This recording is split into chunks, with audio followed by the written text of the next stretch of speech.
son équipe a saisi l'opportunité. Elle compte maintenant conserver les acquis et ouvrir de nouvelles brèches. Parce qu'on est en partenariat avec une société privée qui est dans le plastique, qui va même installer un bac ici de récupération qui nous permettent quand même de commercialiser tout ce qui a été récupéré au niveau des maisons. Il y en a dans chaque quartier des dizaines de groupes de balais. Nous avons aussi essayé d'acquérir beaucoup de balais qu'on mette à leur disposition. Donc on est dans une phase de sensibilisation parce que c'est ce qui nous permettra demain de pouvoir aller à l'autre étape, c'est-à-dire de mettre en place une usine de valorisation carrément. Souvent sur les bancs des accusés des villes pollueurs, Rufisque cherche à renverser la situation en initiant des projets verts, à l'image de la zone écologique communautaire qui ambitionne de résister à la mer et de survivre à la pollution de l'air.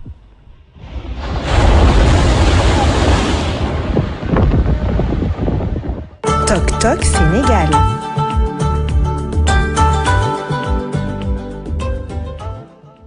Terre à terre, Pape Ibrahima Ndiaye est notre invité du jour. Il s'appelle tout simplement Boubacar Macoumba Diagne. Il est le directeur général ProPlast de Sénégal Industrie.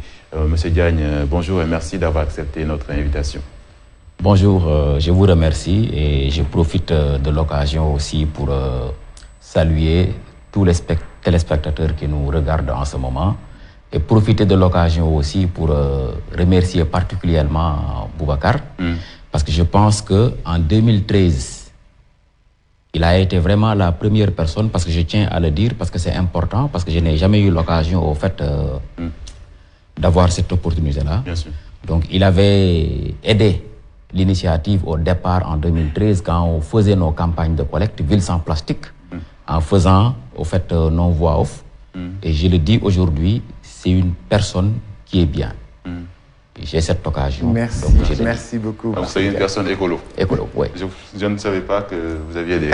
Donc il a contribué à l'initiative. Merci, merci beaucoup. Donc pour en revenir un peu par rapport à la thématique du jour concernant la ZEC. Aujourd'hui, c'est une expression qui prend un peu de l'ampleur dans certaines localités du pays. Qu'est-ce qu'on appelle aujourd'hui la ZEC et pourquoi cette initiative? Bon, la ZEC aujourd'hui, c'est une initiative qui a été mise en place par la commune de Rufisque. Donc je salue au passage M. Idriss Tchaou. Ce qu'il faut comprendre, c'est que quelle est la vision par rapport à la création de ces ZEC-là. Nous savons aujourd'hui, partout dans le monde, la problématique de la gestion des déchets est une problématique planétaire. Parce qu'aujourd'hui, dans le monde, il y a une étude de la Banque mondiale qui dit que en 2018, les déchets étaient estimés à 2 milliards de tonnes. 2 milliards de tonnes. Et aujourd'hui, avec l'évolution de la population, je pense que les déchets vont encore augmenter. Et quand on parle d'économie circulaire, il faut partir d'abord des principes. Et les principes, c'est quoi? C'est d'abord, l'économie circulaire repose sur le développement durable. Et le développement durable aujourd'hui, c'est un développement qui prend en compte les dimensions sociales, environnementales et économiques. Et quand on parle d'économie circulaire, on dit qu'il ne faut pas qu'on reste sur une logique d'économie linéaire où on extrait les ressources naturelles, on les consomme, et on fabrique, on les consomme et après on jette. Et c'est ça qui crée aujourd'hui les déchets. Donc l'objectif de cette zone-là, c'est de renverser un peu la tendance, c'est de changer de paradigme et essayer de voir comment aujourd'hui gérer les déchets dans une logique d'économie circulaire.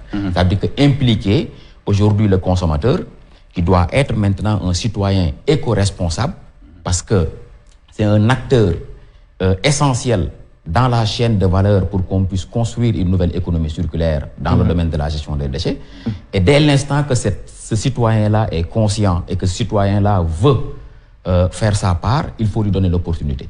Et cette opportunité-là, c'est ce que la ZEC veut faire, c'est permettre aux populations, après avoir trié leurs poubelles, de venir vers un endroit et déposer au fait tous les matériaux qui ont la possibilité au fait d'être valorisés. Mais est-ce que vous avez l'impression que les populations, peut-être qui sont dans d'autres localités du pays, en dehors de Tchaoulène, comprennent les enjeux aujourd'hui de la zone écologique communautaire? Je ne pense pas. Je ne pense pas. Parce qu'aujourd'hui, au Sénégal, ce qu'on voit, c'est qu'on fait de la mise en décharge. Ça veut dire que les déchets aujourd'hui, on les transporte. ça veut dire que quelque part, ça veut dire qu'on transporte le problème. Si je donne l'exemple de Dakar aujourd'hui avec la décharge de Mbeubeus, plus de 2500 tonnes en moyenne sont acheminées vers la décharge de Mbeubeus. L'État est en train, à travers un nouveau programme, de vouloir changer de paradigme et de vouloir mettre en place un nouveau système où les populations seront maintenant informées et sensibilisées qu'il y aura une possibilité au fait de trier leurs déchets dans le but de participer au fait à une nouvelle économie circulaire au fait des déchets. Parce que si nous voulons aujourd'hui passer de cette économie simple vers une économie aujourd'hui des déchets, où on va passer d'une logique de déchets vers une logique de nouvelles ressources, pour moi, il sera vraiment essentiel d'informer et de sensibiliser les populations. Mais ça ne suffit pas. Parce qu'aujourd'hui, on voit qu'il y a des gens qui sont déjà écolos, qui trient leurs déchets, mais après avoir trié, qu'est-ce qu'ils vont faire de leurs déchets? Si on sait que le système actuel de gestion des déchets, le système de collecte aujourd'hui ne leur donne pas l'opportunité de pouvoir s'activer et être toujours motivé dans ce système-là de tri. Mais si aujourd'hui, on multiplie les zones écologiques, si on multiplie aujourd'hui, par exemple, les points Recuplace, c'est ce que nous sommes en train de faire, nous, en tant qu'entreprise privée.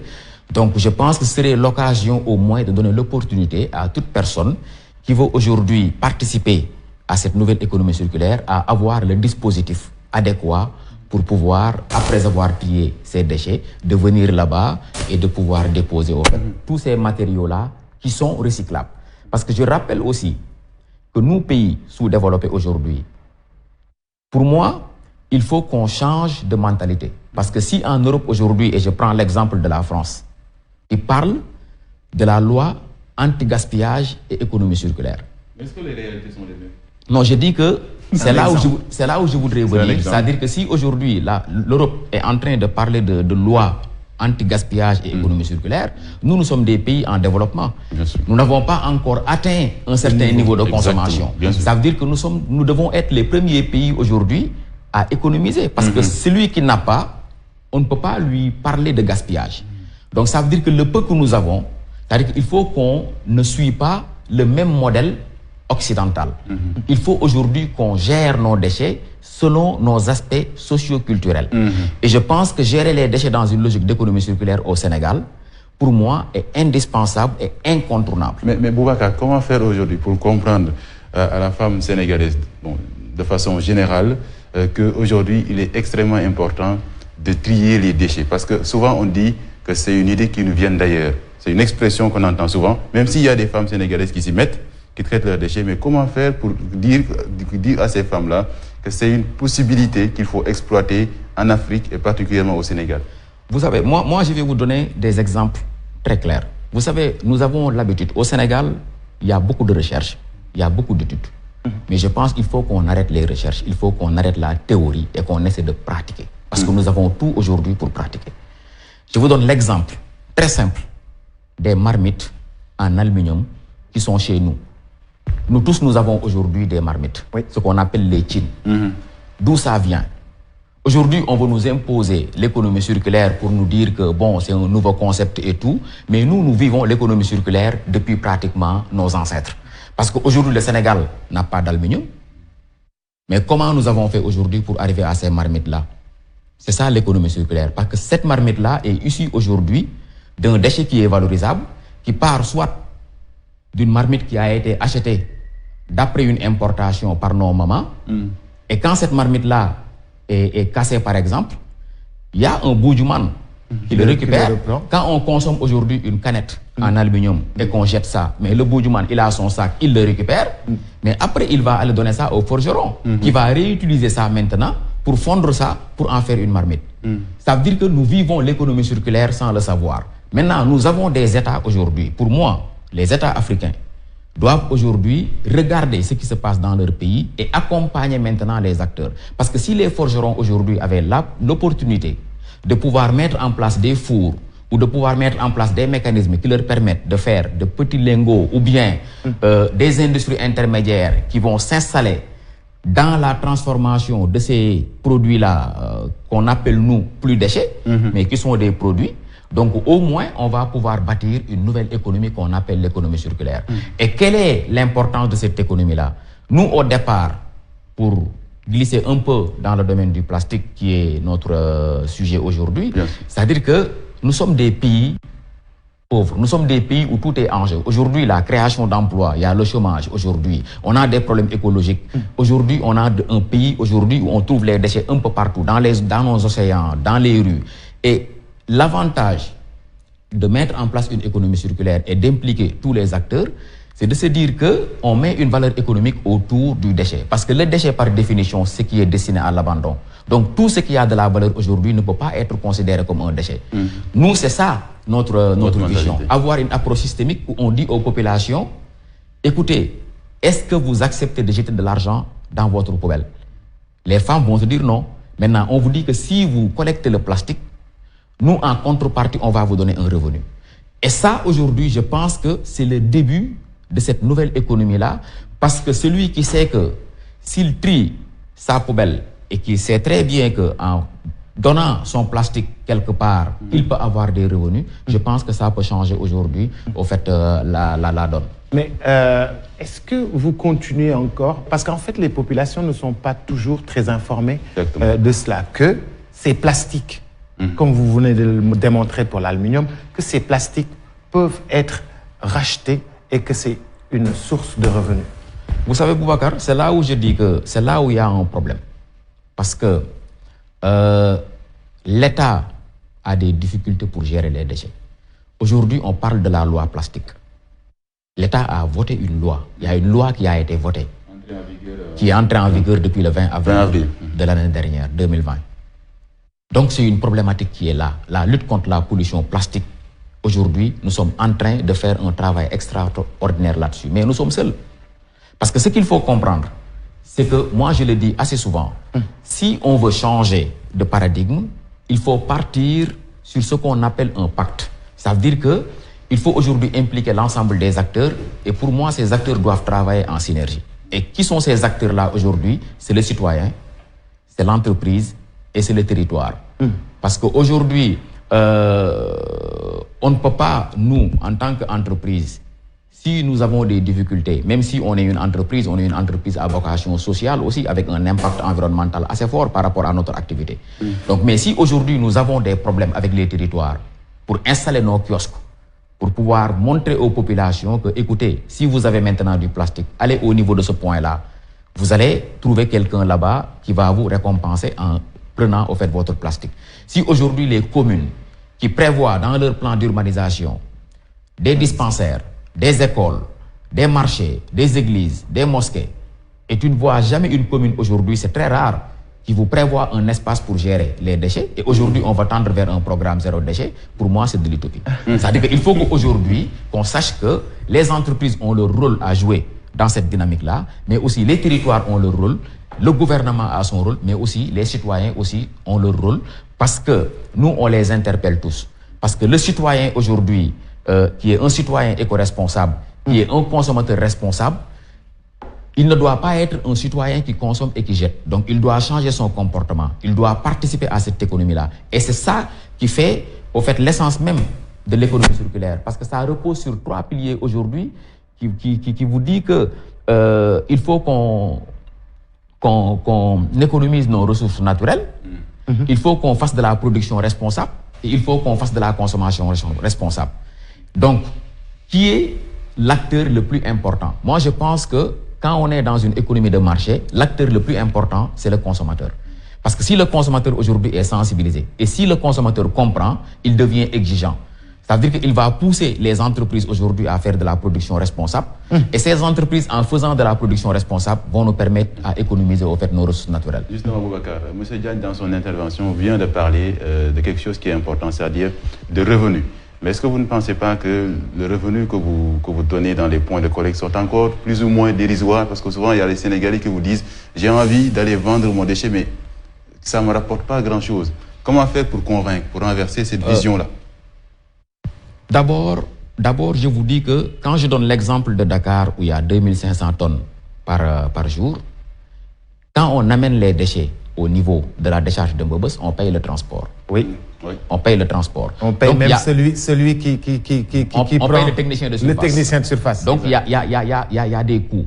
Mais ce qu'il faut comprendre, c'est que transférer ce problème-là, si aujourd'hui une partie de ces déchets-là était triée à la source, Ça veut dire qu'au moins, le poids de la poubelle va diminuer. Et la diminution de ce poids de la poubelle-là doit permettre à l'État d'économiser des ressources. Et l'économie de ces ressources-là doit aussi permettre de développer l'industrie du recyclage. Parce que ce que je veux vous dire aussi, c'est que nous sommes avant tout une entreprise, même si on a une vocation sociale et environnementale. Et une entreprise aussi, en quelque sorte, doit être autonome. Donc ça veut dire que le recyclage plastique aujourd'hui est adossé au recyclage dans le monde. Ça veut dire qu'on fait une matière, on offre un produit, mais un produit qui doit compétir par rapport à la mondialisation à un autre produit qui peut venir de l'extérieur. Et si nos industries aujourd'hui voient que la tonne de plastique recyclé coûte, par exemple, 100 000 francs quand je l'importe, et que nous, avec tout notre process de fabrication, la tonne de plastique recyclé au Sénégal coûte 200 000, ce qui est sûr et certain, c'est que l'industriel va vouloir importer au fait le plastique recyclé. Donc ça veut dire que nous, ce que nous attendons de l'État, c'est de voir comment aujourd'hui économiser dans le domaine de la gestion des déchets et aussi faire des subventions, ce qui va nous permettre, nous aussi, de mieux intéresser aujourd'hui les populations dans le domaine de la collecte des déchets. Mais aussi rappeler que tous les déchets ne sont pas aujourd'hui valorisables. Parce que les gens disent assez souvent que c'est de l'ordure, mais il faut faire attention parce que parmi les déchets, il y a des déchets auxquels on peut faire de l'économie, mais il y a d'autres déchets où leur gestion vont entraîner aujourd'hui des coûts. Et au Sénégal, on nous dit que 40% de nos déchets sont composés d'éléments fins. Cela veut dire qu'on transporte presque que du sable. Que du sable. Ci wolof rek Papa Alioune Pape Ibrahima tey dañuy recevoir ki nga xam ni moom moo di monsieur Macoumba Diagne di directeur général bu Proplast. Monsieur Macoumba Diagne dañu gis que ni li nga xam ni moom moo di plastique bi yéen da ngeen koy récupérer waaye ñi nga xam ne ñoom ñoo di population yi ñoom ñoo leen koy indil du fépp ci Sénégal naka ngeen mën a def ba ñëpp xam ni li nga xam ne moom moo di plastique bi kat njëriñ la ci ñoom waaye ñoom dañu te nit yi dañ koy sànni rek fu ñu toll. waaw fi may tàmbalee comme ni ma ko waxee ci français nga may ma rek Boubacar ma remercier la bu baax. comme dama ko def ci français ma def ko ci wolof. di wax ne opportunité bi macha allah kontaan naa ci. di seede ne aussi tamit bokk nga ci ñi nga xam ne bi may tàmbali initiative bi en 2013 2010 lañ ko créé mais 2013 la ñu commencé communiquer. bokk nga ci ñi njëkk a def suñu voix off. bi ñuy def ville sans plastique. te conditions yi ñu ko defee aussi tamit vraiment daf ma.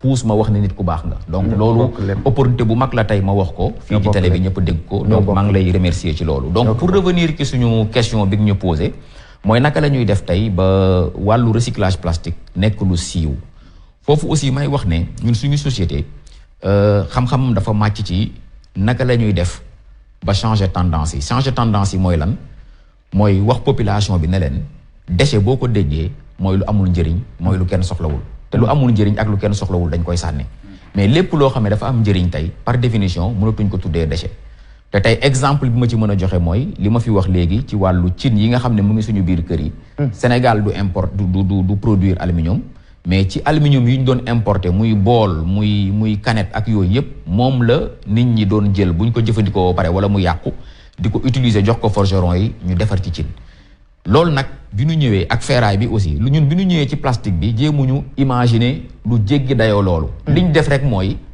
comme plastique bi mën na amaat njëriñ naka la ñuy def ba dem foqati ko récupérer ko ci askan bi te loolu boo ko waree def aussi il faut que nga ñaax askan bi te ñaax askan bi comme dañ cee wéetoon nag ñu ne ñun li ñuy njëkk a def mooy wax leen ne leen képp ku amati plastique indil ñu ko ñun dinañ ko mën a jënd ci yow te loolu ñu ngi ko tàmbalee Thiès fi usine ba nekk biñ demee ba Thiès doyatuñu ci wàllu quantité bi ñuy collecté ci lañ ñëw Dakar mais nag liggéey bi mën nañu wax ne pour ñu tas ko xam-xam biñ ci bëggoon def mooy naka la ñuy tegee ay kiosque yoo xam ne kiosque yi buñ ko tegee dañ koy jox ay ndaw yooyu aussi dañuy am xëy te ndaw yooyu bu ñu taxawee ci kiosque bi ñun aussi ñu communiquer dina tax képp koo xam ne romb nga kiosque bi wala képp koo xam ne dégg nga suñu communication boo amatee plastique dootoo ko sànni ci mbalit mais di nga dem yóbbu ko ci point de collecte boobu mais nag ñun en tant que entreprise combat bi yaatu na yaatu boo xam ne tuuti nañu ci ñun suñu yëmi bopp ñu lijjanti ko ñun kott loolu moo tax ñu ne combat la boo xam ne bu ñu ko bëggee réussir entreprise yi dañ ci am wàll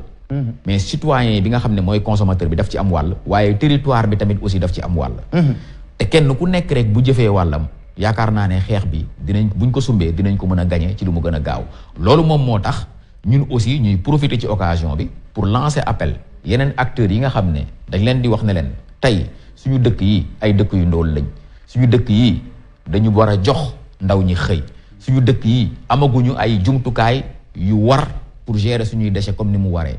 kon nag bu fekkee ne am nañu possibilité tey bu ñu économie circulaire jox moom mooy waxaat ak askan bi ci seen biir kër yi ñoom ñiy consommer ñu changer comportement te it bu ñu changer comportement dem ba dugg ci wàllu trier ñoom tamit seeni pôlu mbalit kon nañ leen jox ay dispositifs yoo xam ne dinañ mën a permettre ci ñi nga xam ne ñoom nekk nañ ay éco-citoyens au moins bu ñu defee liggéey boobu ba pare ñu mën a am fenn fu ñu ko yóbbu. fañ koy yóbbu nag. foofu mën nañ wax ne alalu buur la. ndax tey ñun gis nañ ne territoires yi communes yi dañuy prévoir école di prévoir marché. di prévoir tey dispensaire wala ñuy prévoir église wala juma. mais nag rare na nga gis territoire yoo xam ne dinañu prévoir ay endroits yoo xam ne pour gérer déchets yi la. te loolu bu fekkee ne aussi tamit amul. yaakaar naa ne pour que ñu mën a songu xeex bi gañe ko dina jafe tey maa leen di jox exemple UCG nga xam ne état bi moo ko fi teg gis ngeen point de regroupement normalisé yi ñuy teg un peu partout nga xam ne léegi foo dox di nga gis benn genre kiosque mais man dama leen di wax ne leen loolu lu rafet la mais doyul parce que ñu ngi ba tey ci ancien système bi mooy dépôt sauvage yi doon am moom la ñu bëgg a soppi léegi def ay points yoo xam ne ku amati sa pôle mbalit oto bi raw la na nga ko dem yóbbu ci point de regroupement normalisé boobu mais nag ñun ñu leen di wax ne leen ñun en tant que entreprise partenariat public privé dafa war ndax tey ñun foo gisoon ñu teg fa benn point de regroupement normalisé ca wet ga ñu teg fa benn point boo xam ne tey mën nañ fa récupérer plastique wala mën nañ fa récupérer ferraille wala mën nañ fa récupérer carton loolu aussi na mën a tax askan bi mbalit mi oyof ba pare askan bi tamit di xam ne bu ñu xasee def benn effort seen kër wala ñu trier yóbbu mbalit mi sax boo moytul léegi xale yi dinañ ko xëccoo kan mooy yóbbu mbalit mi parce que ku yóbbu mbalit mi tey di nga ci am mbakkuus parce que ci biir mbalit mi daf ci am loo xam ne ay ressources la non mbakkuus bi bariwul loolu c'est relatif comme ni ma la ko waxee ci français léegi mbakkuus bi bariwul parce que entreprise boo gis dafa war a gérer li ñuy wax koom-koomam pour mën a fay ay salaire am pour mën a jënd ay matières ba pare la muy liggéey aussi tamit bu amul marché moom day tëj te la ñuy liggéey ñun aussi tamit nañu xam ne protéger wuñ ñu ba